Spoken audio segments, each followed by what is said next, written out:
미국 연준이 기준금리를 한 번에 0.5%포인트 올리는 이른바 빅스텝에도 불구하고 크게 상승했던 뉴욕 증시가 하루 만에 폭락했습니다. 코스피와 코스닥은 1%대 동반 하락세로 출발했고 원달러 환율은 1270원 선을 돌파하며 국내 금융시장도 출렁거리고 있습니다. 오늘 코로나19 신규 확진자가 나흘 만에 다시 2만 명대로 떨어지면서 진정세가 이어지고 있습니다. 코로나19 유행으로 지난 2년간 전 세계에서 1,490만 명이 목숨을 잃은 것으로 추산돼 세계 인구 500명 중 1명꼴로 목숨을 잃은 것으로 나타났습니다. 문재인 대통령이 이른바 검수완박 입법 과정에서 두 차례 사표를 제출한 김호수 검찰총장의 사의를 수용했습니다. 문 대통령은 검찰총장 외의 검찰 간부들은 검찰 사무의 공백으로 국민 피해가 우려된다며 사의를 반려했습니다. 한덕수 총리 후보자 국회 인준이 난항을 겪는 가운데 윤석열 당선인 측은 새 정부 총리는 한덕수 후보자 한 명뿐이라며 신뢰를 재확인했습니다. 민주당은 한 후보자의 국회 인준을 지렛대 삼아 한동훈 법무부 장관 후보자 등의 낙마를 압박하는 방안을 검토하는 것으로 알려졌습니다. 대통령직 인수위원회가 지난 50일 동안의 활동을 마무리하고 오늘 오후 해단식을 엽니다. 안철수 인수위원장은 해단식이 끝난 뒤 성남 분당갑 보궐선거 출마를 공식 선언할 예정입니다.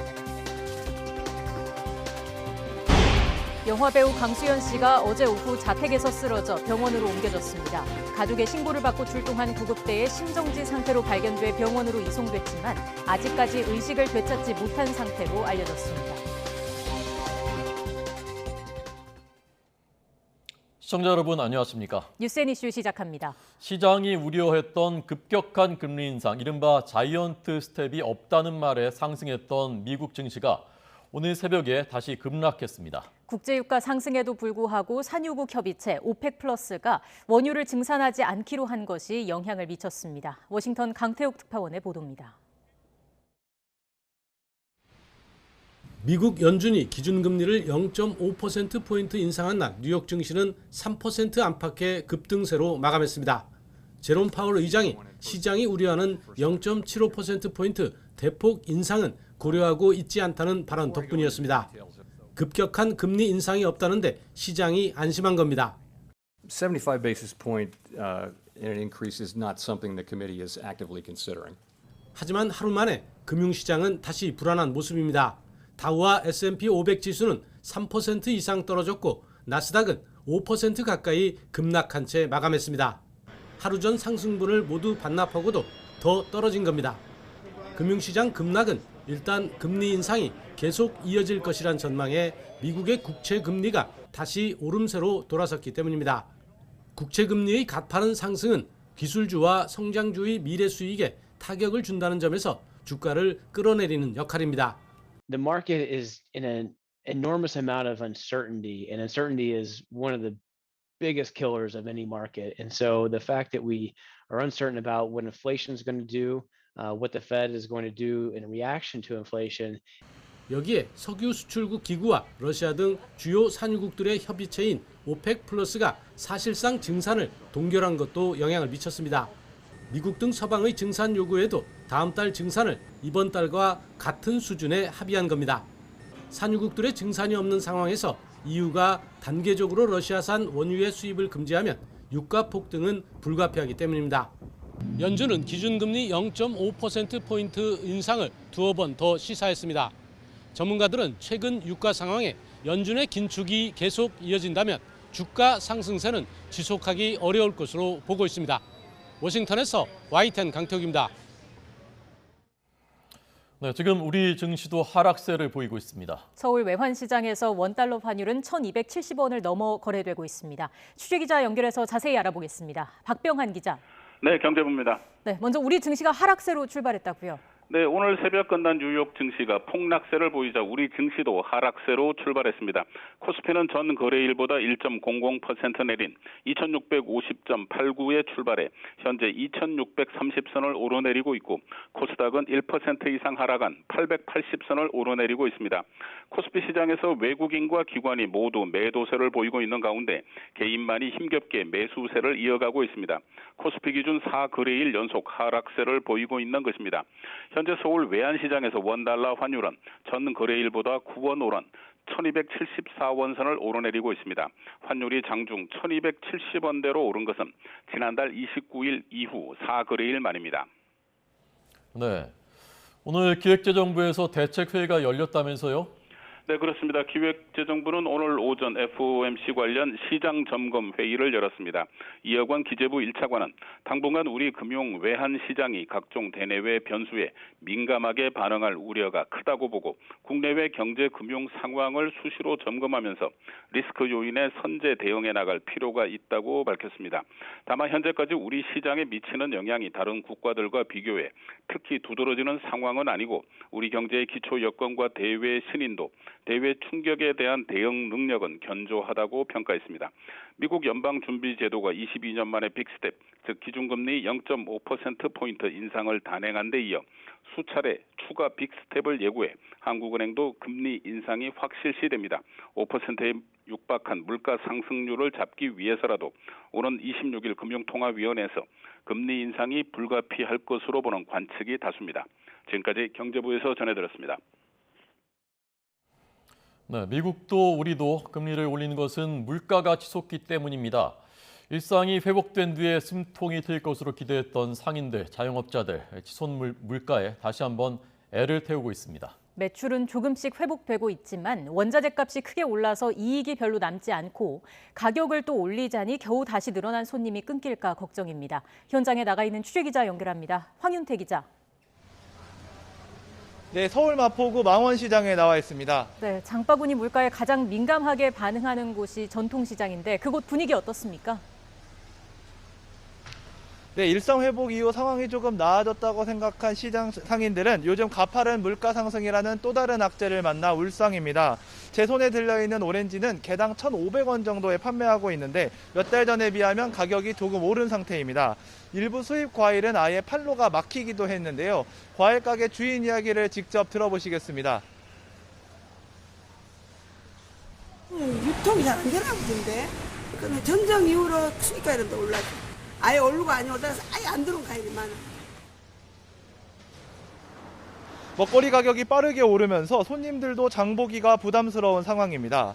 제가 만나본 상인들은 손님이 조금씩 늘어나긴 하는데 물가가 빠르게 오르면서 이유는 기대했던 것보다 회복 속도가 크게 더디다고 말했습니다. 최근 한두 달 새 밀가루나 식용유, 휘발유 같은 원자재 가격이 오르다 보니 전반적으로 물가가 오를 수밖에 없다고도 하소연합니다. 매출이 일부 올라도 물가 상승폭이 더 커서 순이익은 더 줄어든 경우도 있다는 겁니다. 일부 가게들은 저렴한 가격으로 손님을 끌어모아 이익을 내는 박리담의 방식으로 버티고 있습니다. 소비자들과 상인들의 하소연은 수치에서도 고스란히 드러납니다. 지난달 소비자 물가 상승률은 4.8% 정도였는데 글로벌 금융위기가 발생했던 2008년 10월 이후 13년 반 만에 최고치를 기록했습니다. 물가 상승으로 인한 고통은 자연스레 음식점을 운영하는 자영업자들이나 소비자들에게 향하고 있습니다. 외식 물가는 지난 3월과 지난달 2달 연속 6.6%씩 올랐습니다. 갈비탕은 12%나 올랐고 피자와 치킨, 짜장면 같은 음식들도 9% 넘게 오른 상황입니다. 코로나 사태가 마무리되면서 소비가 본격적으로 늘고 있지만 가파른 물가 상승으로 소비자와 전통시장 상인들의 시름은 한동안 이어질 것으로 보입니다. 지금까지 서울 마포구 망원시장에서 YTN 황윤태입니다.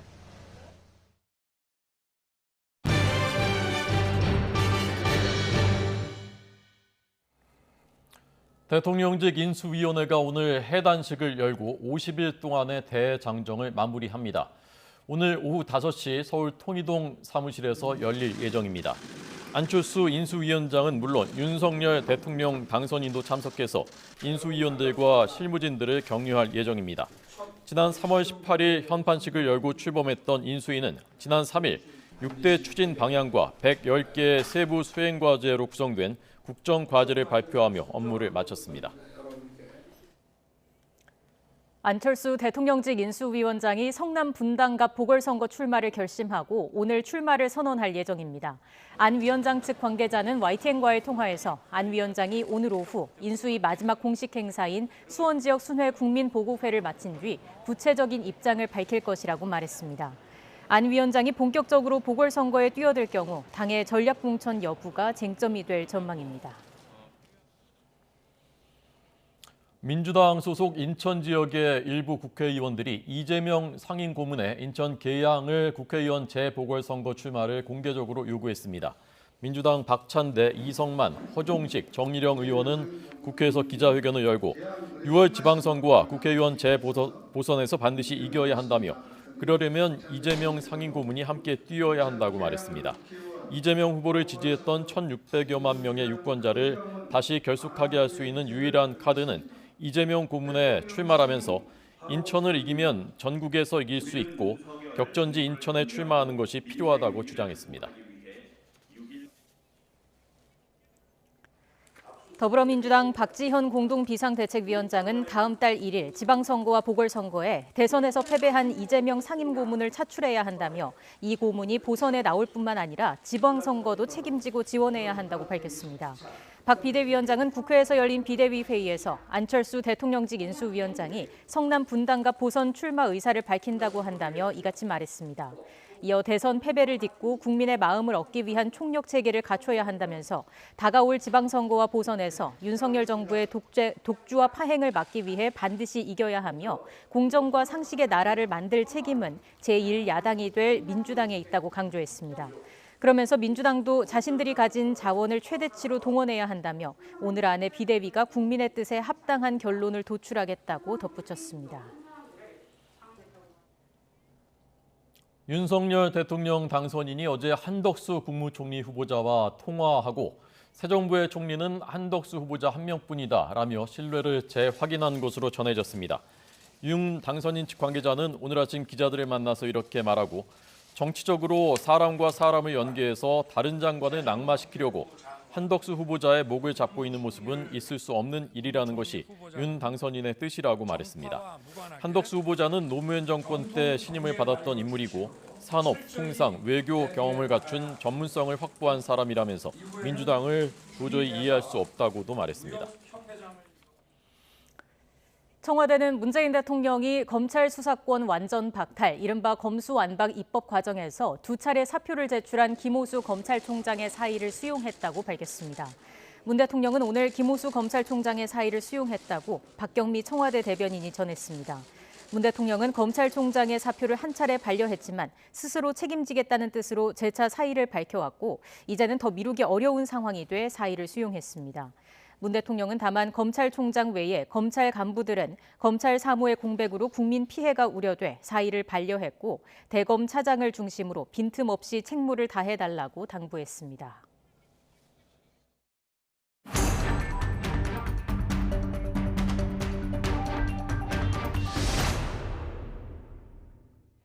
네, 코로나19 신규 환자 일주일 전 같은 요일보다 2만 명 넘게 줄어서 다시 2만 명대로 내려왔습니다. 위중증 환자와 사망자도 뚜렷한 감소세를 유지하고 있습니다. 취재기자 연결합니다. 최명신 기자.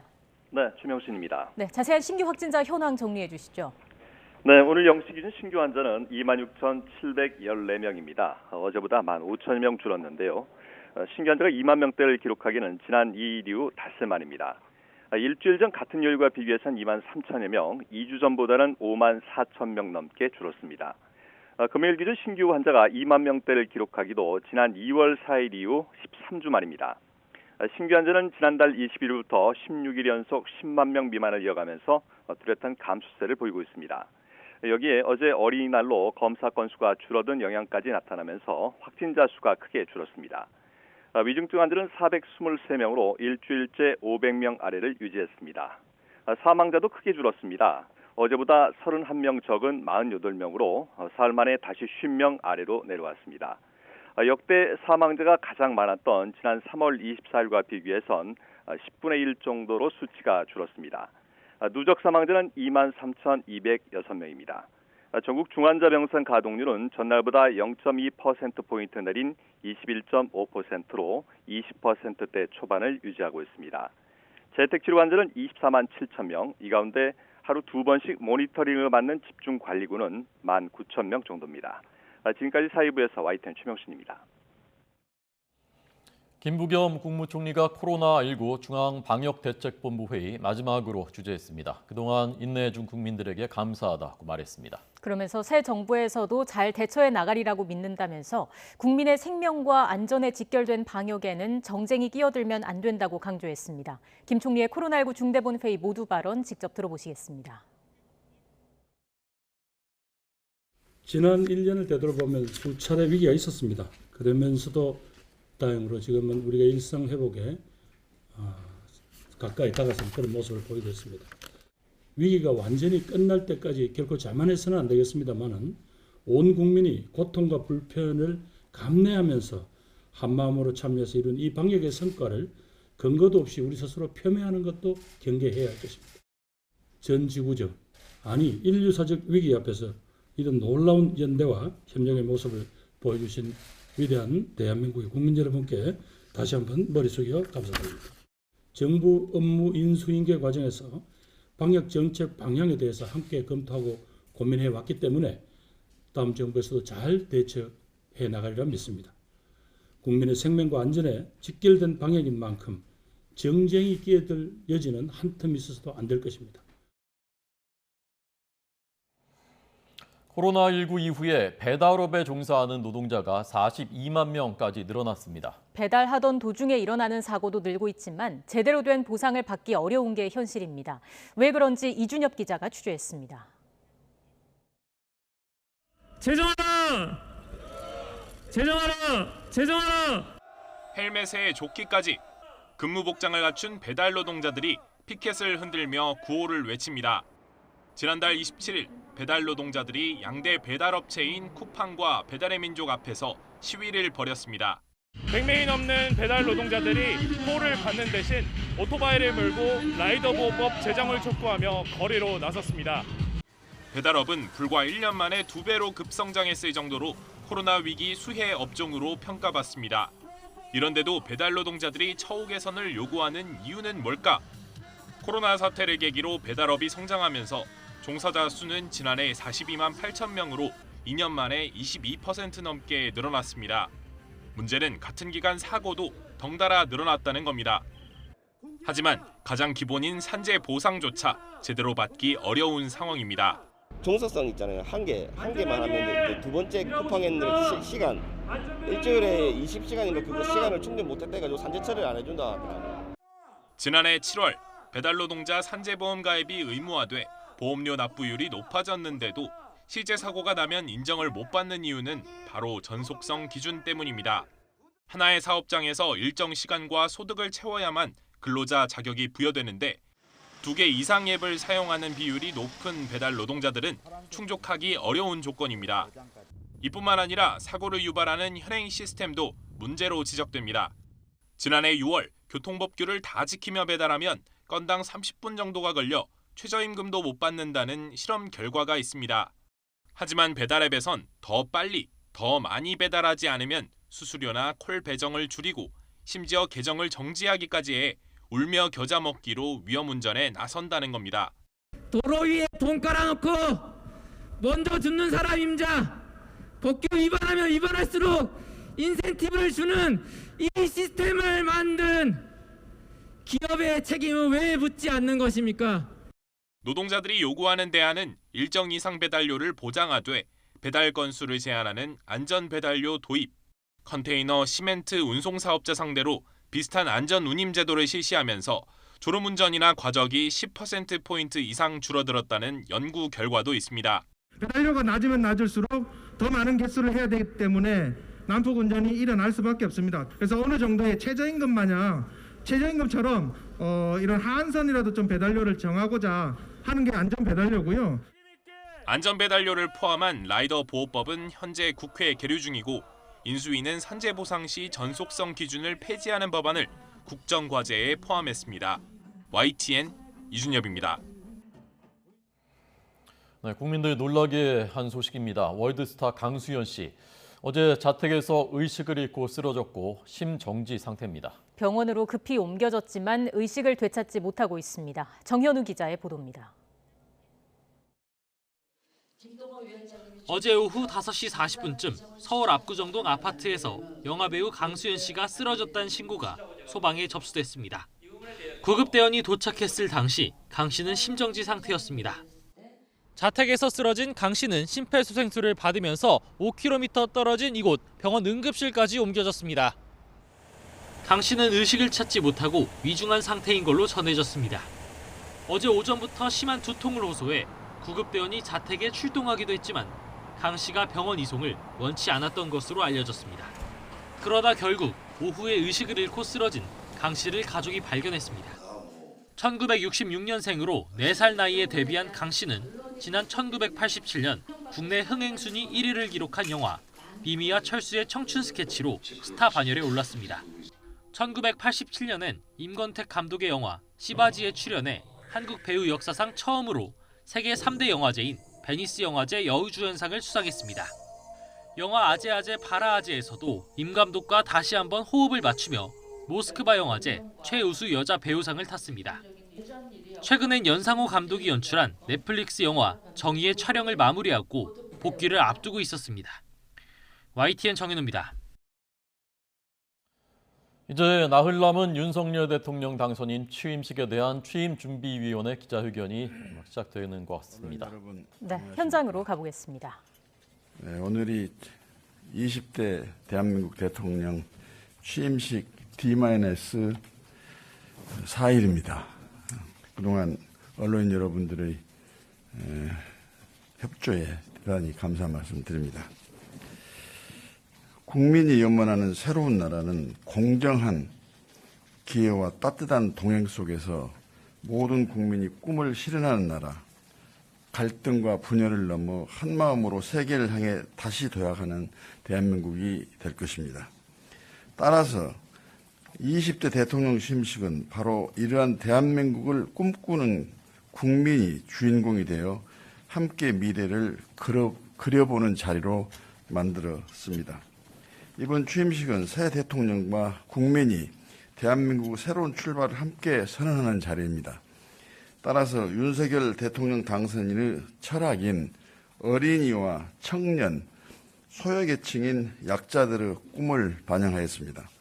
혼자 꾸는 꿈은 꿈일 뿐이지만 함께 꾸는 꿈은 반드시 이루어진다는 윤석열 당선인의 말씀처럼 어린이들이 무한한 상상력을 펼치는 꿈, 공정한 기회를 통해 실현되는 청년의 꿈, 차별 없는 동행으로 따뜻한 세상에서 함께 살아가는 약자의 꿈, 국민과 사회를 위해 헌신한 영웅들이 명예롭게 살아가는 대한민국 꿈이 이루어지도록 출연진 프로그램, 무대, 디자인 등이 반영이 되어 있습니다. 특별히 초청된 국민희망 대표 역시 묵묵히 자신의 자리에서 국민께 감동을 선사하고 사회를 빛낸 작은 거인들이며 다양한 직업과 각 지역을 대표하는 국민들이 어우러져서 대통령과 국민이 새로운 시대로 힘차게 나아가는 자리가 될 것입니다. 다음은 취임식 참석이 확정된 외국 전현직 정상과 주요 예빈 명단을 말씀드리겠습니다. 5월 10일 20대 대통령 취임식에 참여하는 외빈으로서 전현직 정상급 인사로는 할리마 야콥 싱가포르 대통령, 포스탱 아르상주 투아라데라 중앙아프리카 공화국 대통령, 왕치산 중국 국가 부주석, 메가와티 수카르노 푸트리 인도네시아 전 대통령, 하토야마 유키오 일본 전 총리 등이 있습니다. 미국에서는 더글러스 M. 호프 해리스 부군을 단장으로 하여 마틴 월시 노동부 장관, 아미 베라 하원 의원, 메릴린 스트릭랜드 하원 의원, 토드 킴 법무부 차관보, 린다 심 대통령 인사담당 특별보좌관과 이민진 작가 등이 특별 외교사들로 참석이 예정되어 있습니다. 이 외에도 캐나다 상원의장, 영국 외교부 국무상, 사우디아라비아 국부펀드 총재 겸 아람코 회장 등이 각국을 대표하는 경축사절로 참석할 예정입니다. 이 외에도 러시아의 안드레이 쿨릭 주한대사를 비롯한 143명의 주한 외교사절을 포함하여 약 300여 명의 외빈이 참석 예정이 되어 있습니다. 이 외에는 보도자료를 참조해 주시기 바랍니다. 또한 6.25 전쟁 당시 북한 인민군의 포로로 강제 억류되어 노역을 하다가 반세기 만에 고국으로 돌아온 탈북 국군 포로 3명도 대한민국 정부 수립 이후 최초로 대통령 취임식에 초청됐습니다. 고령의 참전 유공자들에 대해 취임준비위원회는 예우에 최선을 다하겠습니다. 여러분이 궁금해하시는 전현직 대통령 및 유가족도 한 분도 빠짐없이 초청하였으며 고 노무현 전 대통령 유가족이신 권양숙 여사님과도 일정이 조율되어 오늘 오전 일찍이 임기철 취임준비위원이 초청장을 직접 전달해 드리기 위해서 동화마을로 출발했습니다. 이번 취임식은 해외 정상을 비롯한 국내 초청 귀빈과 정부 각 부처의 수장은 물론 경제, 사회, 문화 등 다양한 부문을 대표하는 리더, 국민 희망 대표 700인 등 4만 1천여 명의 국민이 초대되었습니다. 취임식 당일 인근 교통 통제로 일어난 불편을 해소하기 위해 대중교통대책으로 전철 특별수송과 전철역 연계 순환버스를 운영할 계획이며 대중교통 이용자의 안전수송 및 편의 증진에 최선을 다하겠습니다. 국가 주요 행사인 이번 20대 대통령 취임식이 국민 화합의장이 되고 다시 대한민국 새로운 국민의 나라의 서막을 알리는 축제의장이 될 수 있도록 국민 여러분의 뜨거운 성원을 부탁드리겠습니다. 다음으로 취임식 행사와 관련된 보다 세부적인 사항은 이도훈 총감독께서 말씀을 드리겠습니다. 고맙습니다. 네, 여러분 다음에 질의응답은 이도훈 총감독. 네, 박주선 위원장의 기자회견이었습니다. 외빈이 누가 오느냐 최대 관심사였는데 미국은 통상 취임식에 국무장관을 보냈었는데 이번에는 부통령의 남편, 세컨 젠틀맨이라고 불리는 부통령의 남편이 단장이 되고요. 아마 바이든 대통령이 곧 한국에 오는 것이 고려된 것 같습니다. 또 파칭코를 쓴 이민진 작가도 미국 대표단에 포함됐습니다. 네, 그리고 중국은 통상 부총리를 보내던 과거와는 달리 격을 높여서 시진핑 주석의 측근인 왕치산 중국 국가부주석을 보내기로 했습니다. 또 취임식에 국군 포로가 처음으로 참석한다는 내용도 있었습니다. 윤석열 대통령 당선인의 취임식 관련한 기자회견 내용 전해드렸습니다. 네, 이재명 상임고문이 이번에 인천 계양을 6월 1일 지방선거 때 같이 치러지는 국회의원 재보궐선거에 나오느냐 전국의 초미의 관심사였는데 조금 전에 민주당 비상대책위원회가 출마하는 것으로 의결했다는 소식이 속보로 전해졌습니다. 네, 또 민주당은 경기 분당갑에 김병관 전 의원을 공천하기로 했다는 소식도 들어와 있습니다. 관련된 내용은 잠시 뒤에 또 추가로 들어오는 대로 전해드리겠습니다.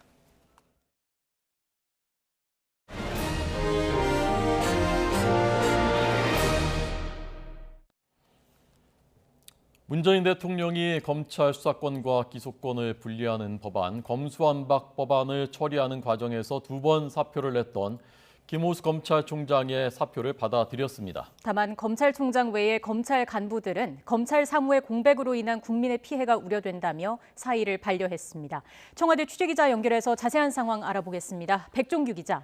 네, 청와대 춘추관입니다. 네, 결국 문 대통령이 김호수 검찰총장의 사의를 수용했군요.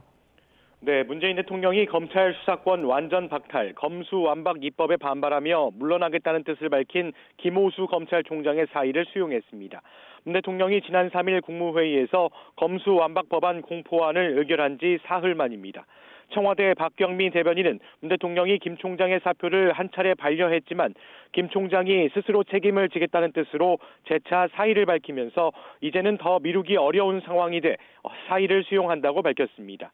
다만 검찰총장 외에 다른 검찰 간부들의 사의는 반려했습니다. 검찰 사무의 공백으로 인한 국민의 피해가 우려되기 때문이라는 이유를 밝혔습니다. 그러면서 문 대통령은 대검 차장을 중심으로 빈틈없이 책무를 다해주길 바란다고 당부하기도 했습니다.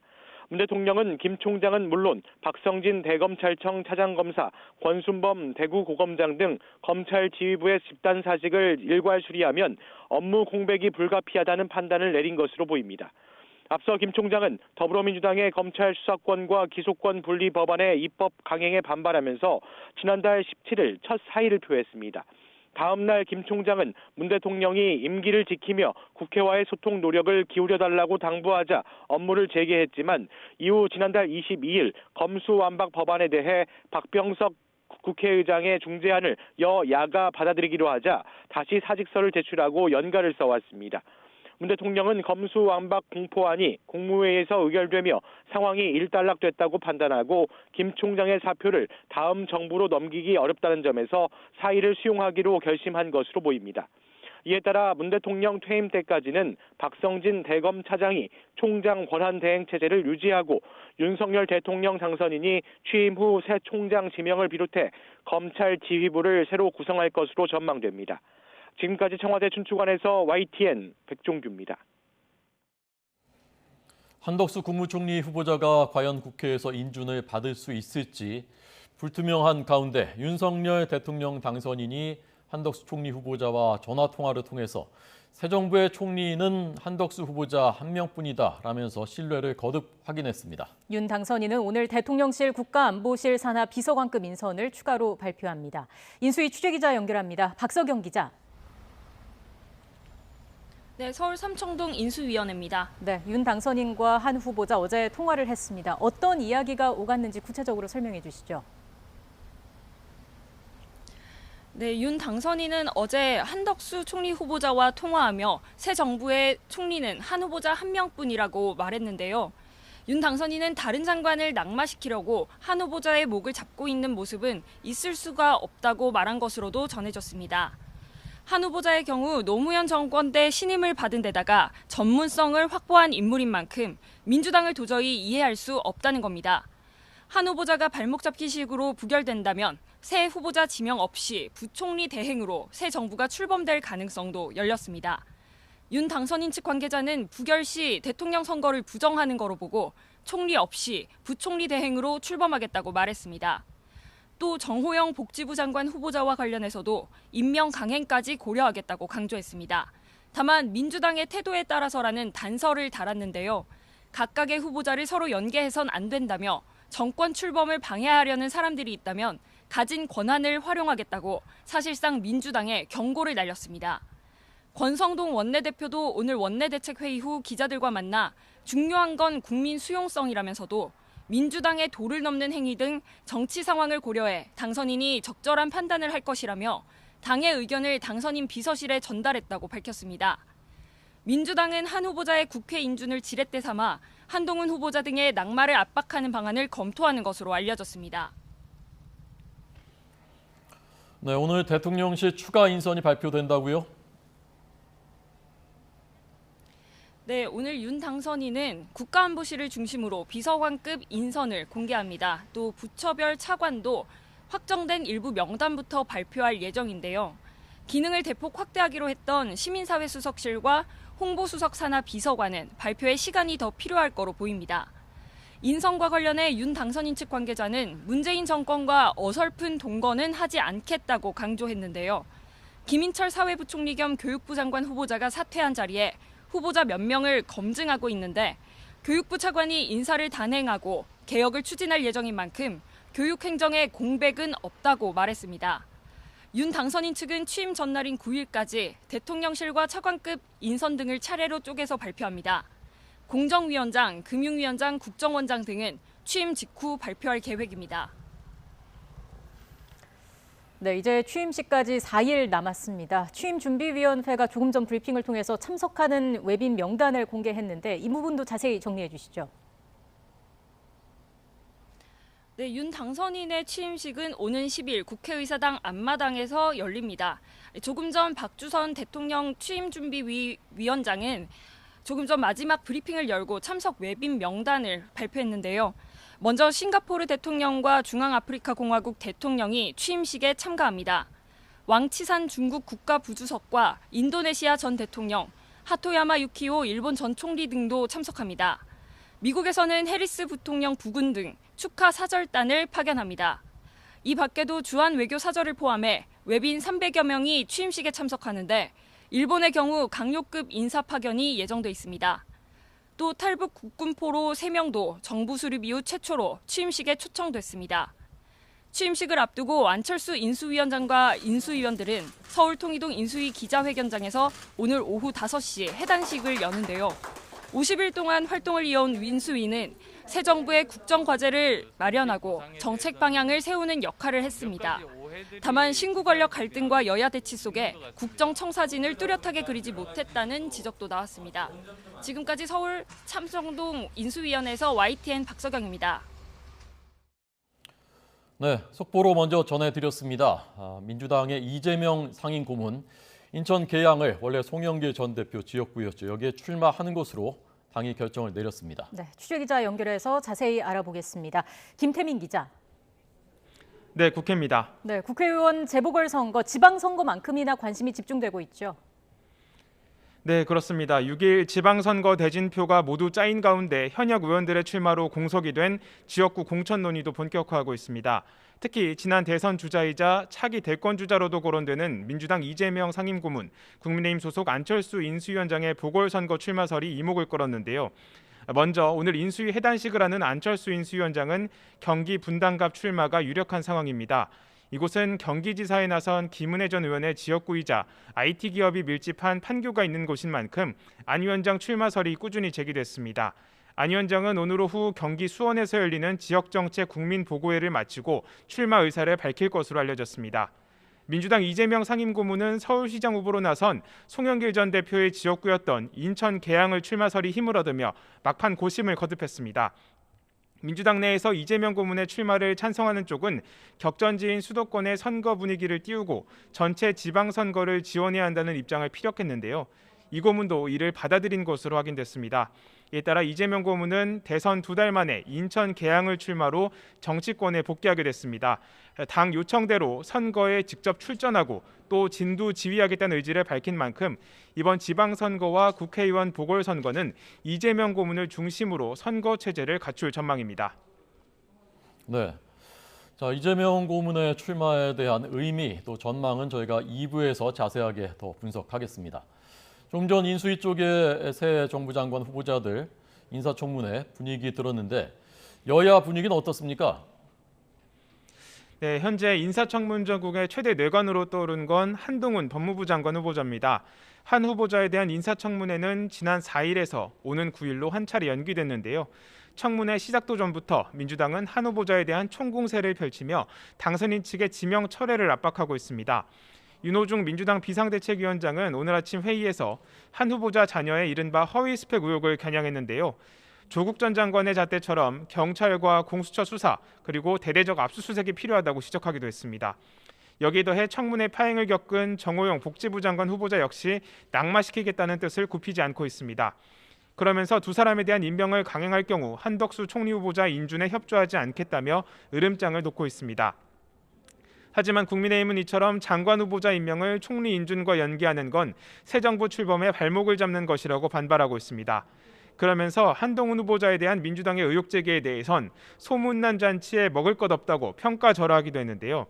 이준석 대표는 오늘 아침 CBS 라디오와의 인터뷰에서 한 후보자 자녀는 아직 입시도 치르지 않은 상태라며 구체적 혐의점이 없는데 뭐로 수사하겠다는 말이냐며 민주당의 수사 필요성 주장을 일축하기도 했습니다.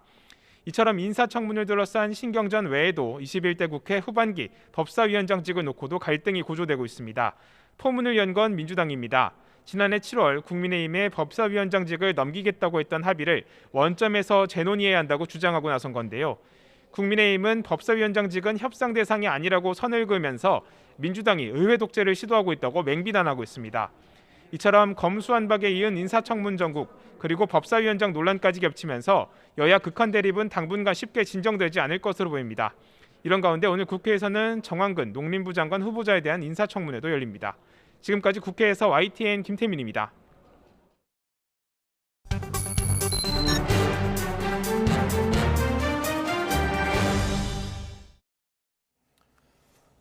네, 저희가 오늘 톱뉴스로 전해드렸습니다. 뉴욕 증시가 오늘 새벽에 급락했습니다. 제롬 파월 연준 의장이 한꺼번에 금리를 0.75%포인트 올리는 이른바 자이언트 스텝의 선을 그으면서 어제 하루 안도 랠리가 이어졌지만 긴축이 계속될 것이라는 불안감이 하루가 지난 뒤에야 반영됐다는 평가입니다. 오늘 우리 증시도 하락세를 이어가고 있습니다. 김영익 서강대 경제대학원 교수와 함께 자세히 짚어보겠습니다. 어서 오십시오. 안녕하십니까. 예, 안녕하십니까. 뉴욕 증시가 엄청나게 떨어졌더군요, 오늘. 예, 그렇습니다. 기술주로 중심으로 구성되어 있는 나스닥 지수가 하루에 거의 5% 정도 네. 떨어졌죠. 이렇게 주가가 왜 떨어지느냐? 금리 인상도 있습니다만은 나스닥 시장에 기술주의 거품이 발생했고요. 그 거품이 붕괴되는 과정이다 이렇게 볼 수가 있습니다.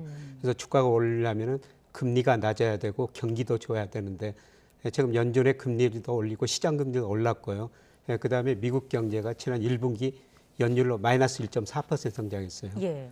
금리도 오르고 경기도 안 좋으니까 기술주 중심으로 주가가 떨어질 수밖에 없었던 것 같습니다. 그럼 앞으로도 기술주가 더 많이 떨어질 가능성이 있습니까? 예, 앞으로 경기가 좋아져야 될 텐데요. 예, 그런데 경기가 좋아질 가능성보다는 나빠질 가능성이 좀 더 높거든요. 그래서 금리 인상하고 난 그 시점에는 미국 주가가 올랐었어요. 예. 근데 어제는 급락했는데요. 예, 투자자들, 전문가들이 생각해 보니까 만약 미국 연준 파월 의장이 물가를 잡으면서 경기를 연착륙시킬 수 있을 것인가 연준에 대한 좀 의심이 들었던 것 같습니다. 연준 의장은 경기가 연착륙할 가능성이 높다. 그런데 수요 측면에서 물가가 상승하면은 재정 정책이나 긴축 정책을 해가지고 물가도 잡고 경기 연착륙도 시킬 수 있어요. 그런데 지금 물가가 오른 것은 수요 측면보다는 공급 측면에서 국제 유가 등 원자재 가격이 올라버리니까 네. 사실 여기에서는 연준이 별로 할 일이 없습니다. 예를 들어서 유가가 올랐다고 해서 연준이 원유 생산 늘릴 수도 없는 거고요. 곡물 가격이 올랐다고 해서 곡물 생산을 늘릴 수도 없는 겁니다. 그래서 연준은 금리 인상을 통해서 소비 투자를 이축시킬 수밖에 없죠. 그렇게 되면은 결국 경기가 연착륙보다는 경착륙할 가능성이 있다. 이런 기대가 작용하면서 어제 주가가 급락했던 것 같습니다. 예, 이외에도 주가를 끌어내린 요인들 좀 짚어볼 때 국제 유가를 살펴볼 수 있을 것 같아요. 예, 그렇죠. 국제 유가가 굉장히 높은 수준 유지하고 있습니까? 배럴당 110달러 안팎에서 네. 유지하고 있는데요. 지금 유가가 떨어져야지 물가도 안정되고 통화 정책을 덜 긴축적으로 하는데 이게 유가가 오르니까 물가도 오를 수밖에 없고요. 예, 그다음에 유가가 오르면은 물가가 오르니까 우리 실질 구매력이 줄어들거든요. 예. 실질 구매력이 떨어지면 가게 입장에서는 앞으로 소비를 더 줄일 수밖에 없죠. 예, 그래서 유가가 오르면 또 소비가 더 위축될 것이다. 앞으로 경기가 더 위축될 것이다. 이런 기대도 반영됐습니다. 예. 지금 러시아의 이제 원유 수출이 잘 안 되니까 우크라이나 전쟁 때문에 수입을 이제 막으니까 이제 유가가 올라가는 건데 그래서 오펙 플러스에 좀 더 증산해라라는 게 미국의 요구지 않습니까? 예. 오펙 플러스가 더 증산을 자꾸 안 하는 건 왜 그렇습니까? 좀 증산을 해야지 좀 정상인데요. 네. 아직 생산 능력에 좀 한계가 있을 수가 있고요. 또 증산을 하면은 유가가 또 떨어지니까 예, 손해 볼 수도 있다 이런 생각도 드는 것 같은데요. 네. 예, 그런데 고유가가 이렇게 지속되면은 결국 수요가 위축돼가지고 나중에 유가가 떨어질 수밖에 없습니다. 그래서 오펙 플러스도 제가 생각하기로는 좀 정상적으로 사고를 가져야 될 텐데. 잘 생각해야 되겠군요, 지금. 예, 그렇습니다. 네, 또 미 연준이 어제 이제 다음 달부터 6월부터 9조 달러에 달하는 포트폴리오도 축소할 계획이다. 이렇게 예. 이야기를 했는데 이게 어떤 의미인지 쉽게 좀 설명을 해주시죠. 예, 2020년 코로나 위기로 세계 경제가 1930년대 대공황 이후 극기한 침체에 빠졌었거든요. 그래서 정부가 재정 정책을 써서 경기를 부양했고 특히 금리 0%까지 내리고 양적 완화를 통해서 엄청난 돈을 풀었었어요. 네. 특히 미국이 2020년 3월 이후에 3조 달러를 풀었거든요. 예, 그런데 이렇게 금리를 내리고 돈을 풀다 보니까 경기도 좋아지고 자산 가격도 올랐었어요. 근데 그러다 보니까 이제 물가가 오르죠. 그래서 물가가 오르니까 우선은 금리를 인상할 수밖에 없고요. 금리 인상하고 물가를 충분히 잡을 수가 없거든요. 네, 그래서 양적 긴축이라는 것은 시중에 풀었던 돈을 한수하는 거예요. 네. 연준이 지금 국채 모기지 채권을 많이 가지고 있거든요. 네. 그걸 시중 은행에다가 되팔면서 돈을 한수하는 겁니다. 네, 그래서 앞으로 2달 동안 475억 달러, 그 3개월 후부터는 약 950억 달러 돈을 한수하겠다, 돈을 줄이겠다는 것이죠. 이게 말이 그렇지 9조 달러를 풀어놨다는 게 우리 돈으로 하면 1경 원이더라고요. 1경 원. 네, 그렇습니다. 이걸 이제 이렇게 빠른 속도로 걷어들이면 괜찮습니까? 근데 이렇게 빨리 걷어들여도? 좀 어려운 문제가 있을 수가 있죠. 사실 그렇게 돈이 많이 풀었기 때문에 금리도 적정 수준보다 낮았고요. 그다음에 주가도 많이 올랐고 사실 우리 집값도 많이 올랐다고 그러지만 미국 집값이 우리보다 더 많이 올랐었습니다. 그렇군요. 그래서 최근에는 저 채권 시장에서 거품이 붕괴되고 있거든요. 예. 미 국채 10년 수익률이 뭐 한 2년 전에 0.6%까지 떨어졌어요. 지금 3%가 넘어섰거든요. 그만큼 채권 가격은 떨어졌고 채권 시장에 거품이 붕괴되고 그다음에 주식시장 지금 나스닥 중심으로 기술주가 많이 떨어지면서 거품 붕괴 조짐이 나타나고 있고요. 네. 여기서 더 긴축을 하면은 이제 부동산 시장마저 꺼질 수가 있다는 것이죠. 그래서 참 쉽지 않은 상황인 것 같습니다. 단기적으로는 좀 시장의 부담이 불가피한 측면이 있다고 봐야 되는 건가요? 예, 그렇습니다. 알겠습니다. 또 증시에 영향을 많이 받는 게 그 가상화폐 비트코인 아니겠습니까? 이게 예. 또 하루 만에 급락했다고 하는데 이 가상화폐 가치 흐름은 어떻게 전망하고 계십니까? 우리도 작년 11월 달에 8,200만 원까지 올라갔다가 오늘 보니까 4,700만 원에서 많이 떨어졌죠. 네. 그런데 아주 장기적으로 보면은 이 가상화폐 결정의 유동성도 중요하지만은 달러 가치가 더 중요하거든요. 그런데 제가 분석해 보면은 미국 무역수지 적자, 경상수지 적자가 지속할 수 없을 정도로 너무 많이 늘어나고 있어요. 특히 지난 3월 한 달만 보더라도 미국 무역수지 적자가 110억 달러, 역사상 최고치거든요. 예. 이렇게 무역수지 적자가 많이 늘어나고 있는 걸 보면은 장기적으로 달러 가치는 좀 하락할 수가 있습니다. 달러 가치 하락하면은 상대적으로 금값도 오르고 비트코인 가격도 오르죠. 단기적으로는 좀 유동성 축소 때문에 비트코인이 더 떨어질 텐데 아주 멀리 내다 보면은 뭐 장기적으로 좀 오를 가능성이 있다고 저는 전망하고 있습니다. 네, 이건 많은 분들이 지금 관심사니까요. 예. 아주 멀리 내다보면 장기적이라는 게 대략 어느 정도를 말씀하시는 겁니까? 예, 저는 뭐 1년 후 정도를 장기라고 보고 있는데요. 예. 당장 지금 달러 가치가 지금 뭐 우크라이나 전쟁, 미국 금리 인상 때문에 많이 오르고 있거든요. 예, 그런데 우크라이나 전쟁 뭐 진정된 조짐 보이고 아마 미국 금리를 뭐 7월까지는 많이 올릴 것 같습니다만은 하반기 들어가면 미국 경제도 많이 나빠질 것 같습니다. 네. 그래서 미국이 그렇게 금리를 인상 못할 것 같거든요. 예, 그러면 달러 가치가 올 4분기 내년 가서는 떨어지면은 상대적으로 비트코인 가격도 오를 수 있을 것 같습니다. 네, 전망은 뭐 서로 다를 수 있으니까요. 투자는 본인의 책임으로 판단으로 하시는 겁니다. 네. 미 FOMC 결과 발표 이후에 하루 늦게 미국 증시가 반응을 했고요. 우리 증시도 지금 보니까 2,640선 아래로 내려왔습니다. 국내 증시 흐름은 어떻게 봐야 될까요? 뭐 미국 증시가 떨어지니까 주식병 펀드로 자금이 유입되고 당분간 외국인이 팔 수밖에 없습니다. 그래서 조금 더 조정을 보일 수 있을 텐데요. 그런데 우리 주가에 가장 큰 영향을 주는 게 일평균 수출 금액이에요. 네. 그거하고 상관계수가 0.85 정도 되거든요. 근데 그거로 보면은 적정 주가가 한 2,770 정도 나와요. 지금보다는 100포인트 이상 높다는 거죠. 그리고 명목 GDP로 보면은 적정 주가가 제가 추정하면 2,900 정도 나옵니다.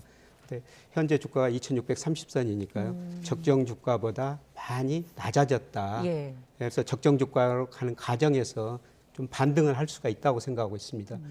그런데 저를 뭐 닥터둠이라고 이렇게 많이 언론에서 표현했습니다. 기본적으로 우리 경기 아직 수축 국면이니까 추세적인 상승은 아니고요. 저평가 부분이 어느 정도 해소되는 과정에서 조만간 반등은 할 것 같습니다. 네.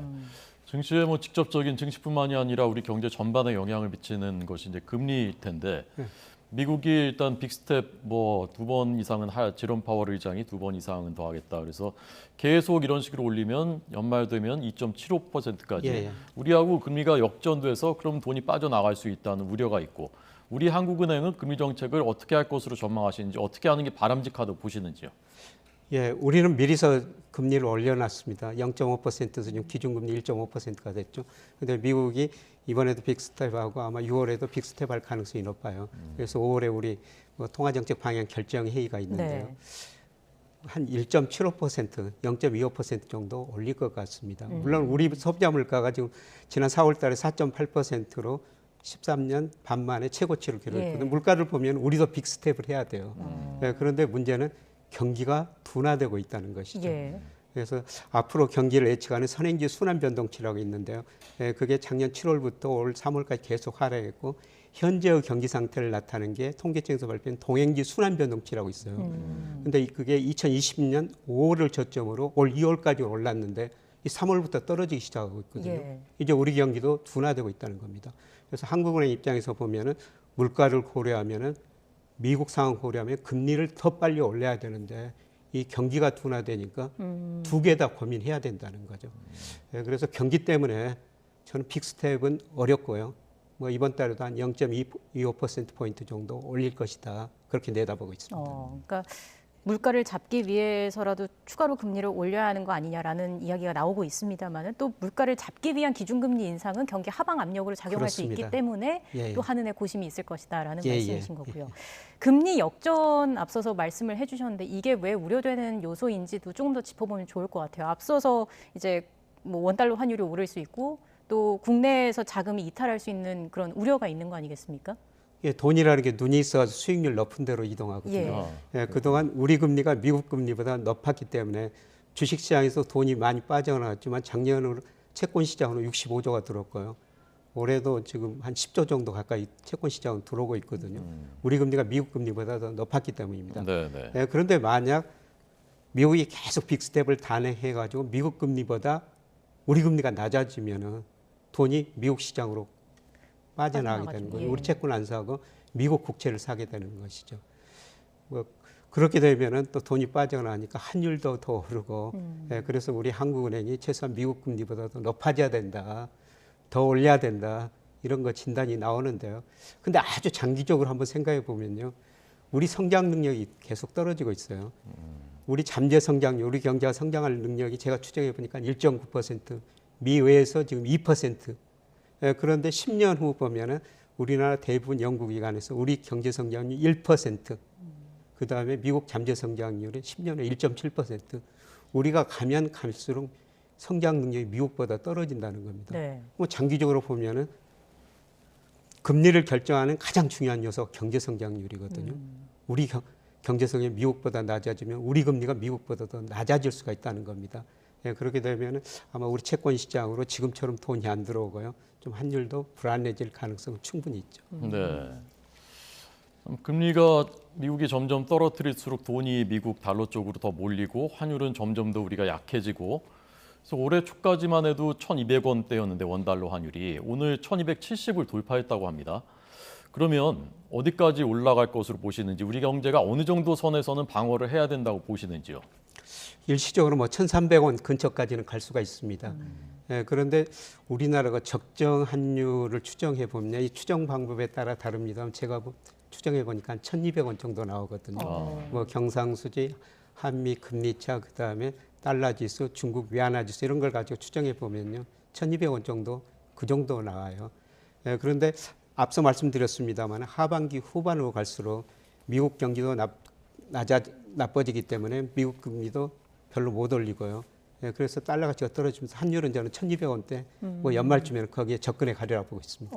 상단을 어느 정도로 보시는 상단은 한 1,300원 일시적으로. 일시적으로 뭐 거기를 크게 넘지는 않을 것 같습니다. 넘는 데라고 하더라도 아주 일시적일 것 같습니다. 예. 금리 얘기를 좀 더 해보자면 한국은행의 그 기준금리 같은 경우에는 시중은행이 그 결정하는 금리의 기준이 되는 거고, 그래서 자연스럽게 대출금리에 대한 우려가 나오고 있는 거잖아요. 이 금리 상승기가 본격화하는 시기인 만큼 이자 부담 확대는 좀 불가피한 측면이 있다, 이렇게 봐야겠습니까? 그렇죠. 우리 가계가 거의 원리금 상환을 소득에서 거의 36%, 40% 가까이 쓰고 있거든요. 뭐 금리가 오르면은 좀 변동금리 대출 한 77% 정도 됩니다.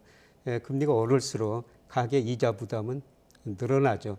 문제는 이제 경기만 좋으면은 우리 일해가지고 월급 받고 그 월급 갖고 이자 갚으면 좋은데요. 문제는 지금 경기가 좀 나빠질 조짐을 보이니까 뭐 부채가 높은 가계들은 좀 어려운 시기를 직면할 것 같습니다. 지금 이제 물가가 높아지니까 물가 잡기 위해서 금리를 높이고, 그러다 보니까 또 우리 원달러 환율이 높아지고, 이제 3고 현상 속에서 새 정부가 4일 뒤에 출범하지 않습니까? 경제정책 방향을 어떻게 가져가는 것이 좋다고 보시는지, 뭐 조언이랄까요? 좀 그 식견을 말씀해 주시죠. 해야 하는. 참 어려운 시기일 것 같습니다. 수요 측면에서 물가가 오르면 재정 통화 긴축을 통해서 물가를 잡을 수가 있는데요. 지금 국제 유가도 원자재 가격이 와가지고 물가가 오르거든요. 그거는 정부가 어떻게 할 수가 없어요. 그래서 제가 보기에는 소득 정책을 써야 된다. 정부가 시장에 좀 개입해야 된다. 특히 공공 쪽에는 개입할 것 같고요. 그다음에 지금 원자재 가격이 올라가지고 기업들 이익이 줄어드니까 고민이 많거든요.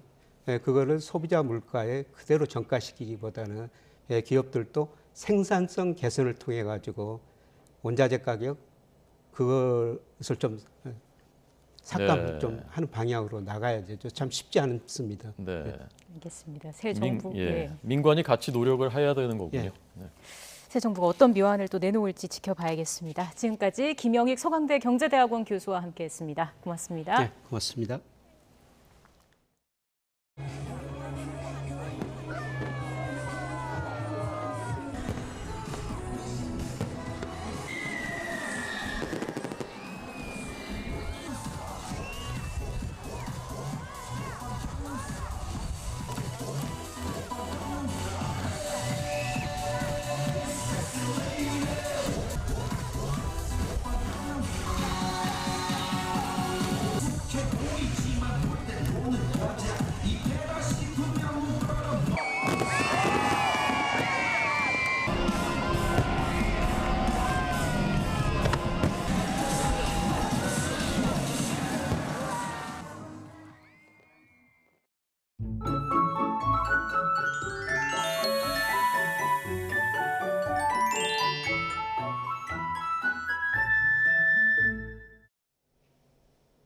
절기 입하가 지나면서 계절의 시계가 여름에 가까워지고 있습니다. 오늘 서울의 한낮 기온은 25도까지 오르면서 활동량이 많은 분들이라면 다소 덥게도 느껴지겠는데요. 다만 기온이 오르는 만큼 일교차도 크게 벌어지겠습니다. 옷차림에 신경 써주시기 바랍니다. 동해안 지방에는 건조특보가 발효 중인 가운데 오늘도 메마른 날씨가 이어지고 있습니다. 여기에 바람도 약간 강하게 불면서 대형 화재가 발생할 위험이 큰 만큼 계속해서 불씨 관리 철저히 해주시기 바랍니다. 오늘은 전국 하늘에 구름만 가끔 지나겠고요. 낮 동안 제주 산간에는 소나기가 내리겠습니다. 또 늦은 밤부터 경기 북부와 강원 영서에는 빗방울이 떨어지는 곳이 있겠습니다. 오늘 낮 기온은 어제만큼 오르면서 다소 덥겠습니다. 서울 25도, 대전 27도, 대구와 광주는 28도까지 오르겠습니다. 내일 수도권과 일부 내륙에는 새벽부터 아침 사이 비가 조금 오겠지만 양이 무척 적어서 이번 연휴 동안 나들이나 외출하기에 날씨로 인한 큰 불편은 없을 전망입니다. 지금까지 날씨 정보였습니다. 뉴스앤 이슈 1부 마치겠습니다. 저희는 잠시 뒤에 뵙겠습니다.